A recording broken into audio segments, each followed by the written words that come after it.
Monsieur Joachim Pueyo. Merci, Monsieur le Président. Ma question s'adresse à Monsieur le Premier ministre. Hier, nous étions rassemblés pour l'inauguration par le chef de l'État du monument dédié aux militaires morts pour la France au cours d'opérations extérieures.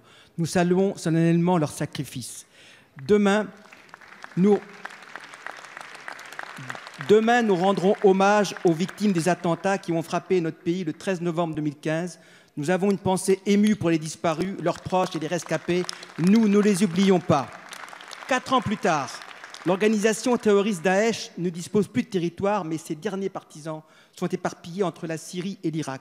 Certains étaient emprisonnés en Syrie. Entre 370 et 100 Français étaient détenus par les forces démocratiques syriennes.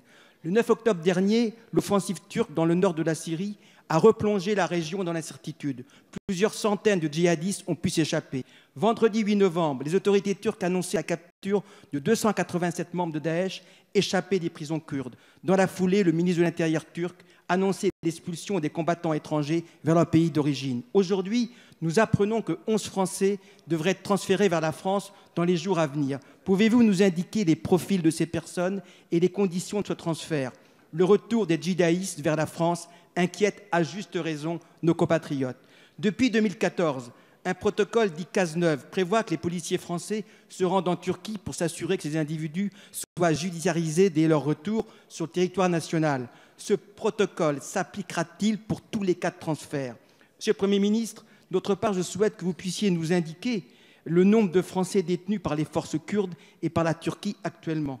Quelles sont les relations diplomatiques que le gouvernement entretient actuellement avec les autorités turques sur cette question qui a des conséquences, comme tout le monde le sait, sur notre sécurité nationale? Je vous remercie. Merci, cher collègue. La parole est à Monsieur Christophe Castaner, ministre de l'Intérieur. Merci, Monsieur le Président, Mesdames, Messieurs les députés, Monsieur le député Joachim Pueyo. Il y a 2 types de prisonniers, votre question l'a bien évoqué. Il est important de préciser qu'il y a 2 situations différentes. D'une part, les Français ayant rejoint Daesh, qui sont prisonniers dans le nord-est syrien et qui sont détenus par les forces kurdes.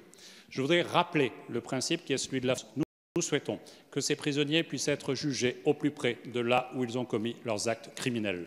Et nous ne souhaitons pas leur rapatriement dans la mesure où il est possible, comme c'est le cas en Irak, de les appréhender et de faire en sorte qu'ils soient jugés dans ces pays-là. Mais la règle, c'est celle qu'ils puissent être jugés au plus près de là où ils ont commis leurs actes criminels. Et puis, il y a une deuxième catégorie de prisonniers. Ça peut être des femmes, des hommes qui ont tenté d'aller sur les théâtres de guerre et qui ont été arrêtés en Syrie. Et c'est dans ce cadre-là qu'avait été mis en place, en Turquie. Et c'est dans ce cadre-là qu'avait été mis en place le protocole dit Cazeneuve, qui permet, en lien avec les autorités turques, d'avoir le rapatriement des Français ou des gens qui sont passés en France et qui vont commettre des actes de guerre contre notre pays depuis l'étranger.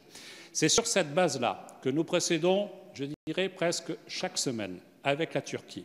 Et ça concerne à peu près 240 Français adultes qui ont été en situation d'être interpellés en Turquie et qui ont été mis à disposition des autorités françaises.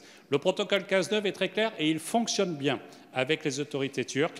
Il permet d'appréhender les personnes que nous connaissons et de les mettre, après leur placement en garde à vue dès leur arrivée en France, à la disposition de la justice, où ils sont placés soit en mandat de dépôt, soit en mandat d'arrêt, en fonction de la procédure judiciaire. C'est dans ce cadre-là qu'il est question que 11 ressortissants français puissent être rapatriés. Mais vous comprendrez, monsieur le député, que nous ne souhaitons pas communiquer ni sur leur profil, ni sur leur âge, ni sur les faits, mais je peux vous garantir qu'ils sont connus et qu'ils sont pris en charge et mis sous l'autorité de la justice. Merci, monsieur le ministre. Monsieur le député. Monsieur le ministre, j'approuve globalement votre réponse, mais j'aurais voulu avoir une réponse plus précise sur les relations que nous tenons actuellement avec les autorités turques au niveau diplomatique. Merci.